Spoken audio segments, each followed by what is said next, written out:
انا دلوقتي خدت مشروع جديد، ابداه من الصفر ولا اشتري قوالب جاهزه؟ على حسب انت خدت ايه بالظبط في المشروع او ايه مسؤولياتك في المشروع ده. لو بنتكلم على فرونت اند فممكن تشتري قوالب من على النت متوافقه مع متطلبات عميلك او مع ذوق عميلك، وده الجزء السهل. تعال نتكلم على السكريبتات او الباك اند او السكريبت كامل.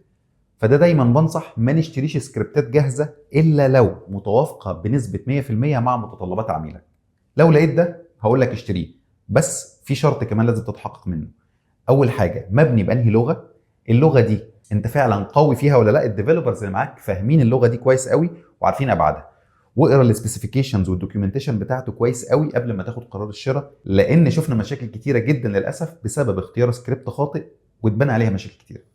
وانت بتجاوب على السؤال قلت لي اشتري التمبلت، مع ان في ناس كتير قوي بتنزل تمبلت من على النت، انا ليه اشتريها؟ طيب تعالى نفرق بين نوعين. اول حاجه، لو القالب الصانع بتاعه نشره مجانا، ده موضوع، وده بالتاكيد لو مناسب ليك خده، توجه للخيار ده.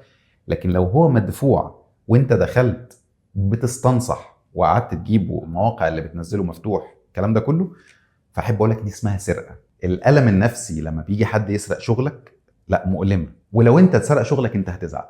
ولو انت الجانب الاخلاقي مش مهم بالنسبه لك، فهزود لك لير كمان، ان القوالب المسروقه او المتكركه دي بيكون محقون فيها كود خبيث فهيدمر مشروعك.